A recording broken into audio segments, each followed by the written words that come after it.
Welcome to the Just Bloody Post It podcast. Conversations with people who are running a brilliant personal brand or business on the internet. Often both, actually.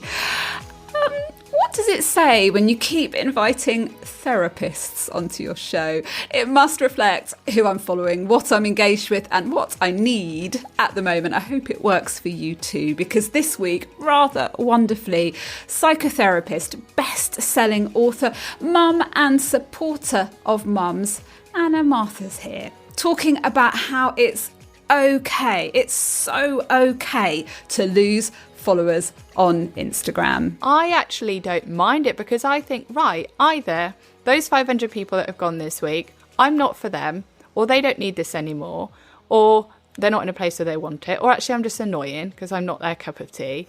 And I just think it's just, people are coming and going. Anna has created a beautiful healing community on her Instagram account, sharing posts that start the conversation about how you're really feeling and what's really going on, rather than what we see in our best pictures. She's got 160,000 followers there. Whoa. So we chat about whether that brings pressure, how it started out with her sharing pictures of tiles. I just love the stuff she says about not caring about some people not liking you. And first, I asked her why we might be seeking out therapeutic conversations at the moment. I just think the last couple of years have been stressful, overwhelming, traumatic, spurred kind of grief in so many different ways. I'm not talking about kind of loss necessarily of family members, although that's definitely there too, but actually just loss of normality. And I feel like for me, for example, work and social media was a place to go to in the pandemic, like at least in my mind or in my focus. So I really used that as an escape. And I think now the world has opened up, we're kind of starting to realise the coping mechanisms that perhaps we had to put in place. It's just purely ways of making it through. I think it's so easy to kind of berate and criticise ourselves for things that we reached for.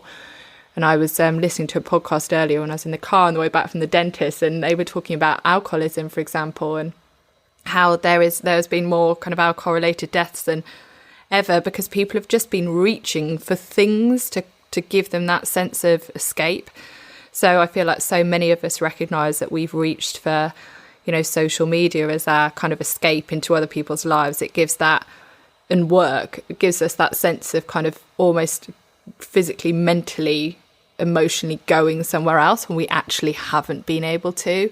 So it's given us something, but in the process, I think those boundaries, everything's just become so much more blurred and merged. And as the world is opening up again, we're starting to realise that actually those were coping mechanisms and they can't be ways of life for us. They don't work for us anymore. They're not serving us in the same way. We don't need them in the same way, but they can be hard to stop because they all become often so habitual and have kind of addiction is an element of addiction to many of these things. So I think, we would all benefit from some really kind of therapeutic, compassionate, kind conversations around where we're at and what we've been reaching for and what we need now and how that might have changed. Yeah, how to reset. I feel that 100%. How am I going to reset and get back on track? I reached for all those crutches that you mentioned, work, food. In fact, you didn't mention food, but I definitely reached for food, alcohol, phone, all of those things. And then you do think, actually, this is not me. I've got to take these tracksuit bottoms off now. And I don't have to have wine every evening. And we have to make all the changes again. I was reading your website and it says something that I'd love you to speak to a bit more. Psychoeducation is a big passion of Anna's, as she believes that knowing yourself and understanding your thoughts and feelings is a huge part of enabling change. What's your mission, Anna? Is that it? Yeah, do you know what? I didn't even know psychoeducation was a word, but when you read something and you're like, oh my goodness, that is what I do. And basically, to go back a little bit, I trained as a therapist, I did a psychology degree, and then you have to do kind of loads of further training. just after we got married in 2009, when I was very little. I was 24 when we got married. Taryn was 23. I'm an older wife. And I started training as a psychotherapist. And I've always been passionate about psychology. My mum is also a therapist. And I absolutely loved sitting in a room with people and imparting these tools and these techniques and these insights and helping them kind of just peel things back a little bit. Because I think so often our first response is to be critical, is to get frustrated with ourselves. Oh, why do I do that? Why can't I stop doing that? Why do I always have this dynamic in relationships? Why is that always a challenge for me? But actually, often when we start peeling away the layers and we start kind of shining a light on some of those things, we can understand and find a bit of compassion for ourselves. And then we get out of the shame, because shame can't exist in the light of compassion. And then we become a bit more mobile and able to start addressing things. And that's essentially what I would do in the therapy room. And I've always loved public speaking. I've done it in lots of different contexts, kind of mostly in a church-based context, with women, talking to them about kind of confidence and self-esteem and worth. And then when I downloaded social media, I'm trying to think, it must have been 2017, I downloaded Instagram. With the intention of bringing your work to a wider audience? Absolutely not. Oh, no okay. way. No way. We can talk about how this all came about, but ultimately I downloaded social media because my middle child had silent reflux. I was awake a lot. I mean, some of my days would begin at midnight and end at 11 p.m. the next night. So at some nights I got 45 minutes sleep. And I found so much comfort in scrolling through these other experiences of mums. And I think some of the first people I followed were, now I'm trying to think, like the Unmumsy Mum, and people who just Sarah Turner, and people who were just a bit more really honest about motherhood. And I found so much comfort in those nights of just scrolling through these images and these words. And I wanted to get inspiration for moving into a new build house, which was like this lovely white box. And I wanted to paint it, and I didn't know what colours. So that's another reason I kind of engaged in social media, really, was for inspiration and the nice pictures of people's houses. So was it these women, these mums, that made you think, actually, I think I've got something to offer here. I think I've got something to say? No. So I was following all of these mums, reading all their words, and then we got an offer accepted on a new build house, and I started engaging in, there's a community for everything on Instagram. There is this whole community of new build, people moving into new builds and sharing how they're decorating it and sharing the builds and showing different stages of it. And ours, when we first saw it, was kind of, a bit of a shell. I don't think it had electricity. So we'd go and visit it, sneak in the back door, have a look at what had gone on that week, because it was just down the road from our little cottage where we were living. So I was following all of these new build people on social media and getting this inspiration, because I didn't want to bore my friends with so many screenshots of tiles. And I think we moved into the house, and I remember doing an Instagram live, because I love doing that. I love talking to people. I was this kind of new mum second time round who had gone through this really isolating experience of kind of reflux and postnatal depression. And I loved the fact that it was always busy on there. There were always people on there, and there was always something different to look at and read and someone else to talk to. So I remember doing an Instagram live one day and just showing these people who had been following my journey as I had been following theirs around the house, and showing them some of the things that they'd inspired me to do. And I remember so clearly someone saying, Anna, what do you actually do? I think I had about 5,000 followers at this point. And I said, I'm a psychotherapist. And then they started asking me questions about, I've got anxiety. Do you have any tips for me? And I started, I do have tips for you. And I'm a really passionate communicator. So I just started sharing some of these tools that I would use in the therapy room. And then I think I'd share this interiors. So I was called, get this, New Build Interiors Scrapbook. That was my Instagram name. It didn't change to Anna Mathur until a long time. Then I was then I was Mama's scrapbook when I started sharing a bit about motherhood, because I didn't share anything about motherhood on there. And yeah, so they started asking me questions around mental health, and I thought, man, I miss talking about mental health. I love talking about mental health. I hadn't seen a client for kind of a year. And then I started doing these kind of mental health lives every week or two, where I'd say, oh, I'm doing a mental health live tonight. I'm going to share some tips and thoughts on both my own personal experience and also my professional knowledge.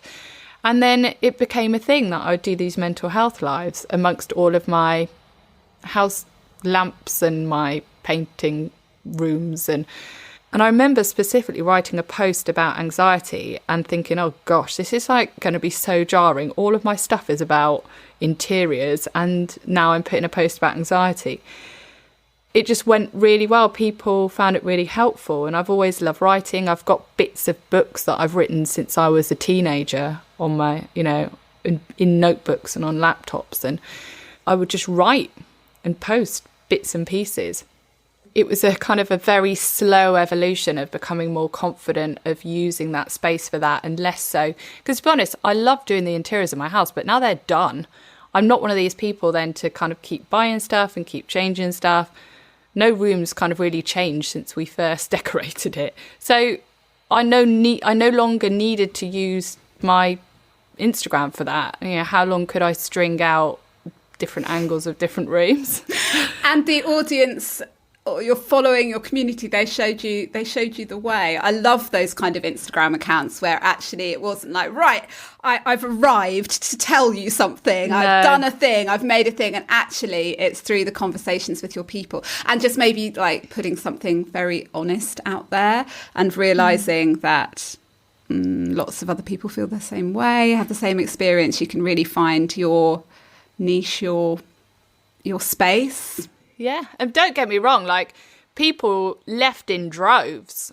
Even now, I looked at my stats the other day, which I rarely ever do. I've had periods in the last kind of however many years where I've become really like worried about, oh, am I doing the right thing?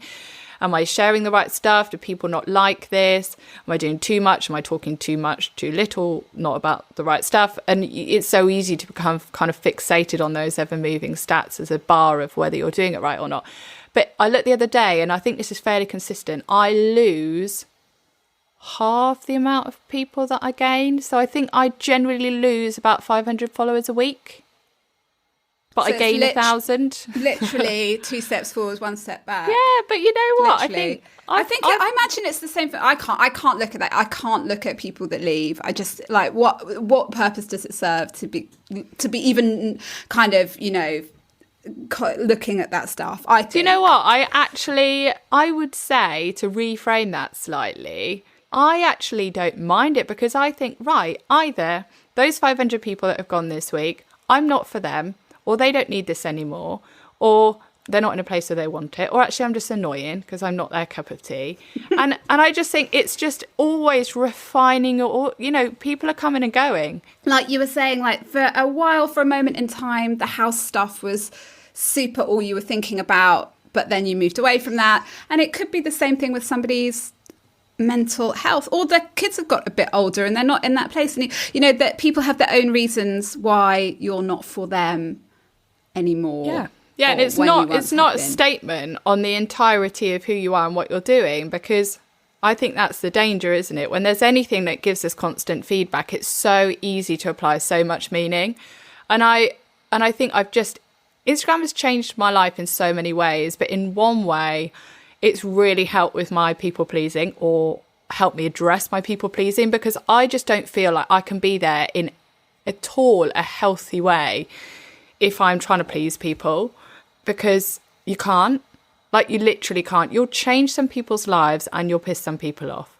And some people will find you annoying. Some people will find your face annoying. Some people will find your voice annoying. And that is my face. That is my voice. These are my words.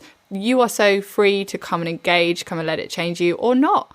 And that's honestly, that's been life-changing for me, because you can apply that to life, and it's just made me care less in a way. I care a lot, but I care a lot about what I'm putting out for those people whom it's touching. Everyone else is so free to take what they want, to go, to stay, whatever.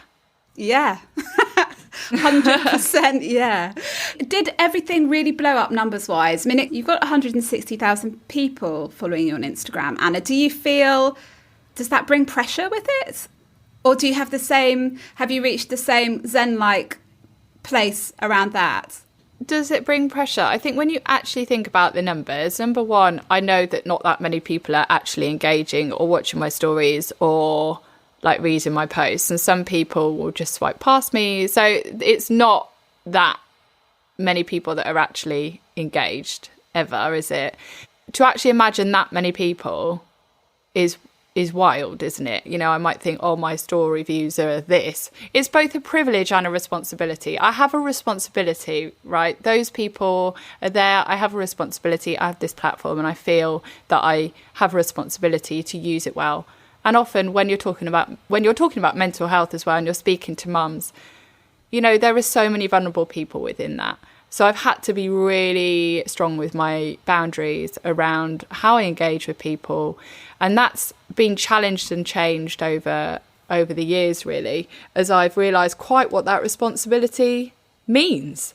So yes, I don't know, but if I think about all those people that are watching my stories, it just makes me feel incredibly privileged to be in this position where I can speak, hopefully, words of compassion and insight into people's lives. And honestly, as a therapist and as a fellow mum, that if I can help someone be kinder towards themselves because they feel less shame around what is actually a fairly normal motherhood feeling but has been made taboo, then wow, what an unbelievable privilege. And I take that, I want to take that seriously. My heart really went out to new mums or parents in general over the course of the pandemic, because if it hadn't have been for my real life meetups, NCT groups, baby bounce leisure centre, I think I probably would have gone under after I had my first child. I found it a massive shock. You've started the Mothermind Way online. Was that partly inspired by the fact that people couldn't get out in real life? Or do you think we just do these things online now, find our people, support one another? So kind of going back again a few years, when I was getting asked all the time, did I do sessions? My answer was no, because I'd never done anything remotely. I'd always sat kind of opposite someone in a chair, but knowing that actually I was spending so much time on this platform, not earning any money from it. But then it kind of grew so much, the fact that I then would pay for half a day of childcare and then a day of childcare, so that I could kind of create, just write things and answer messages and start creating things. So I was essentially kind of, I was spending money on childcare, but I wasn't getting any money back. So I thought, well, there's got to be a way for me to break even on this. So I started doing these one-to-one coaching sessions, which were just phone calls, 30 minutes or an hour, and just speaking to people on the phone and just helping them make these connections and just giving them some onward referrals. And the way that I work therapeutically is on two levels. I'm psychodynamic, so I'm more very much about tell me about your father.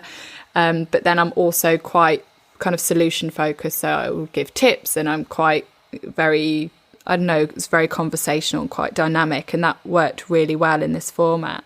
So I started to be able to pay my way for childcare.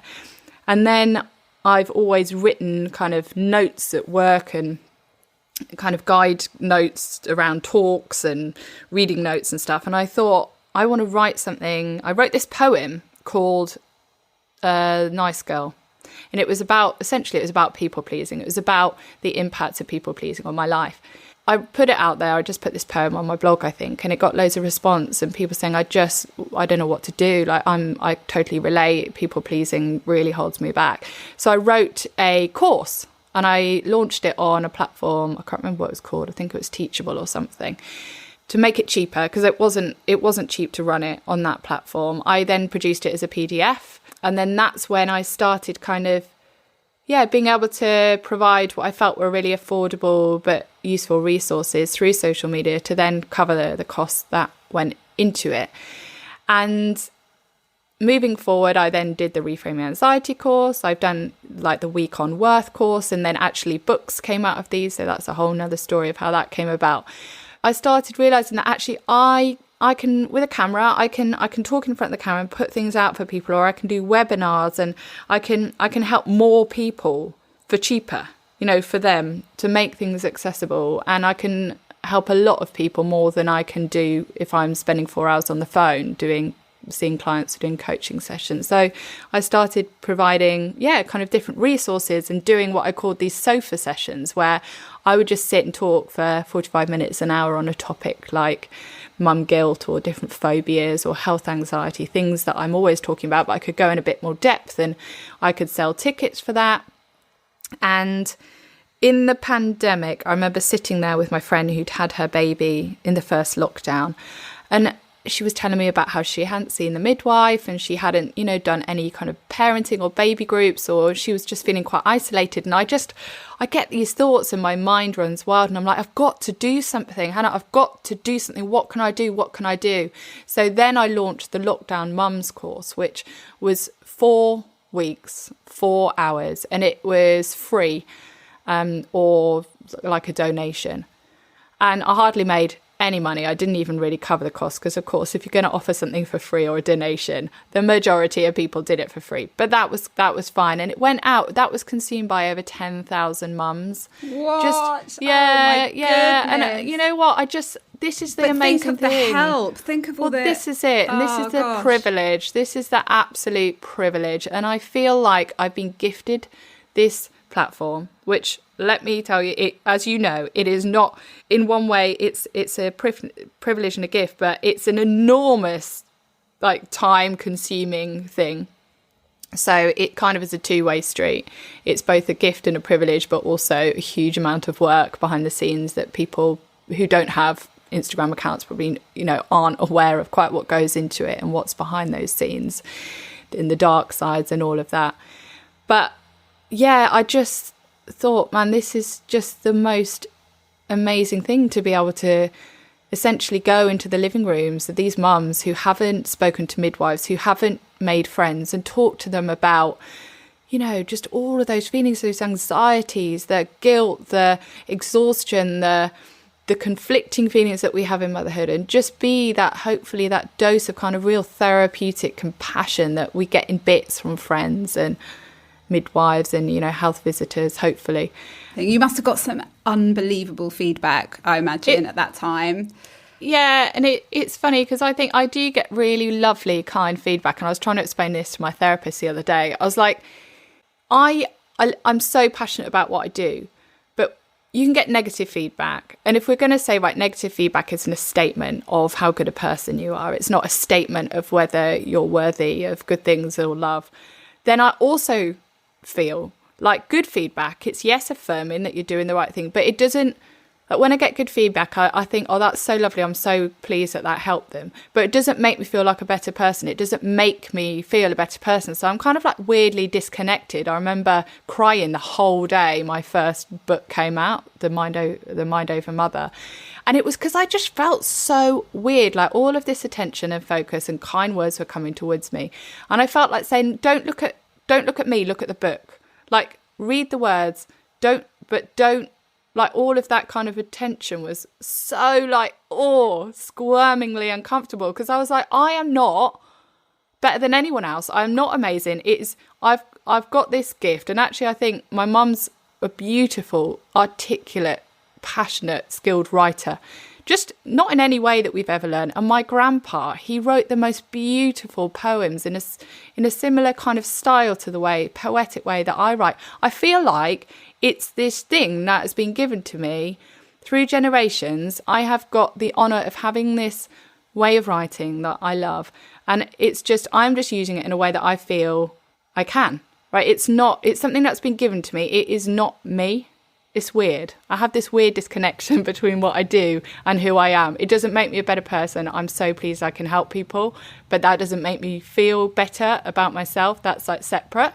Does that make sense? It does make sense. And I've read something that you've written about this before. And it does make total sense that if you're not going to allow the negative stuff to be about you, then you have to disassociate yourself from the positive as well. And I'm really into the idea of separating. Like at the moment I'm in a sales period, which can be an awful kind of trigger for like horrible self-talk and things like that. So I'm really trying to separate myself from selling messages and treat it as an experiment. And people that buy things because they need them, and people that don't, it's not because I'm crap or the thing is crap, it's because it's not right for them at the moment. And so I do know what you mean, and I think it's really good food for thought. I think there'll be lots of therapists or people in similar work listening to you, Anna, thinking, wow, perhaps this is something I could tap into for my career, my income, to spread the word.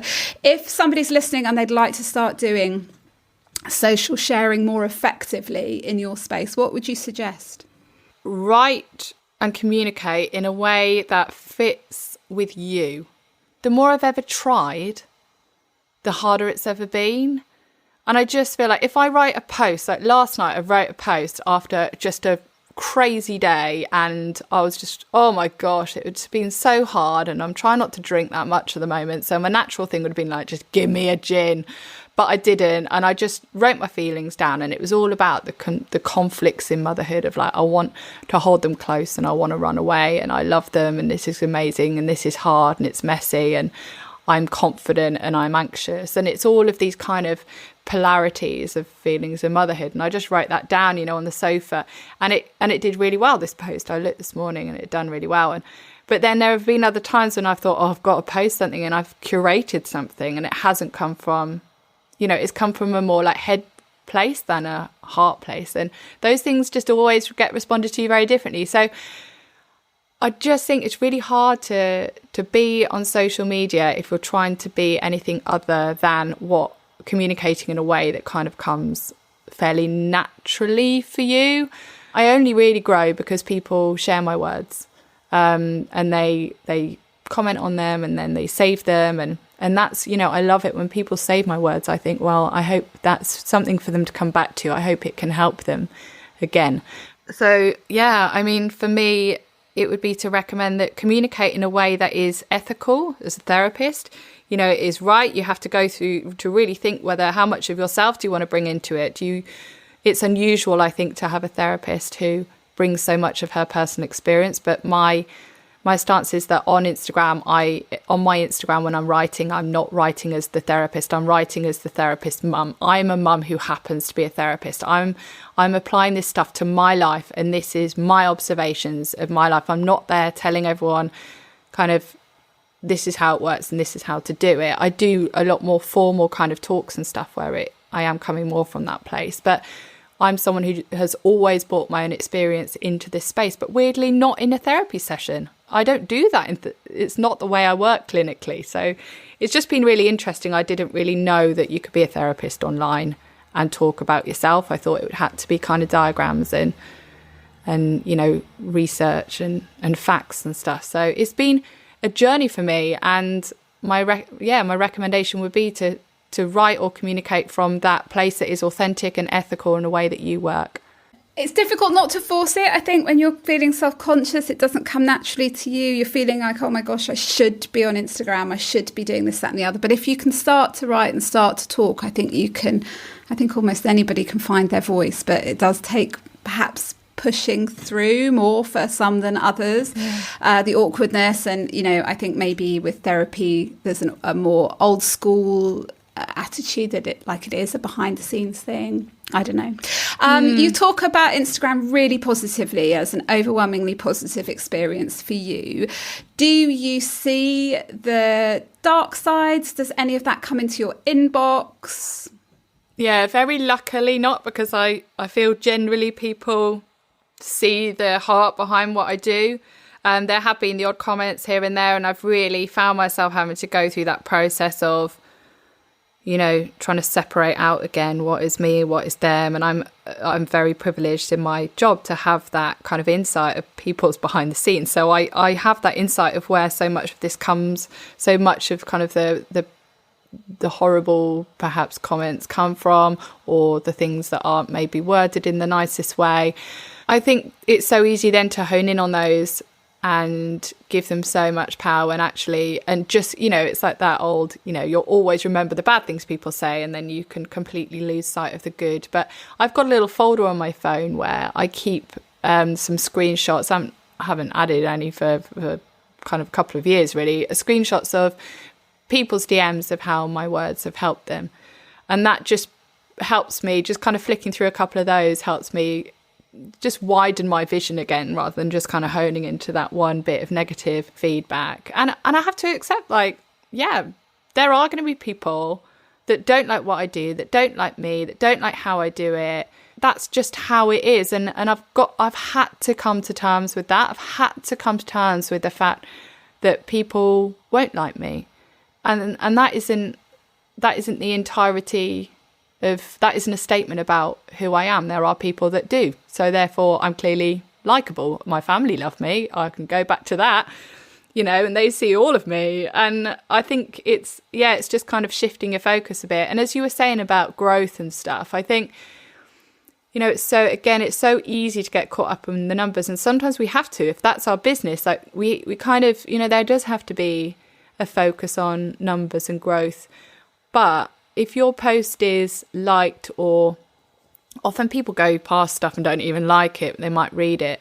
If it's only liked, say, by like 20 people, then if we did something in life that made 20 people feel differently, aside from Instagram, I mean, how amazing would we feel to think, wow, I've just said something or done something that has changed something for that person, maybe the course of their day, maybe their mood, maybe their mindset. Like, we would value that so much, but on Instagram, it's so distorted, isn't it? We think, oh, that's only 20 likes. Oh, and it's like we're just devaluing the person behind that and devaluing the impact and the value of what that might be for them. Like, that is amazing. It's looking over the shoulder of the people who are there and who are switched on towards like the shiny new people on the other side. And that's not actually where real change happens, either for, you know, your account, for yourself, for the other people. What's next for you, Anna? Are you really focused on Mother Mind at the moment? Tell us about it. Okay, please. So this came from, again, just a thought and a desire. Actually, the heart is to, for me, change is just to equip mums in a way that I don't think we really get equipped. Like in all the courses we often do before we have babies, we learn about kind of different feeding positions and labor breathing. But, you know, my heart is to give people the tools to understand what intrusive thoughts are, so that when they have visions of dropping their baby down the stairs when they're sleep deprived and their baby's 4 weeks old, you know, they're not then thinking, oh my gosh, what is wrong with me?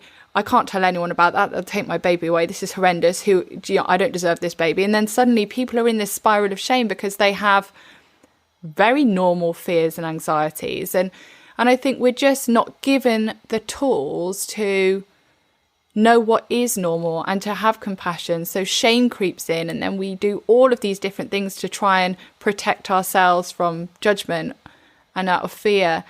And we grab onto all of these different cope mechanisms, and it might be silence, like literally just not telling people what's going on for you. Or it might be comparison of just looking at other people and thinking, well, they got it so much more figured out than me. I'm not doing very well. And I think, yeah, that's my desire, was to kind of collect a load of resources together where people, like a bit of a one-stop shop, where people could go and get something to help them find insight and compassion. And then the membership, really, Kate, who I work with, who used to run Cheltenham Mama, and she is amazing. Oh my goodness. And she said, well, have you thought about doing a membership? Because I wanted to do this postnatal guide that would just really walk mums through those turbulent, kind of crazy few, like, first year after having a baby, and really talk to them about the health anxiety and the feelings of like boredom and loneliness and, you know, all that came with it, and just give them some tips and some compassion and some insight. And then she said, have you thought about doing a membership? And I hadn't.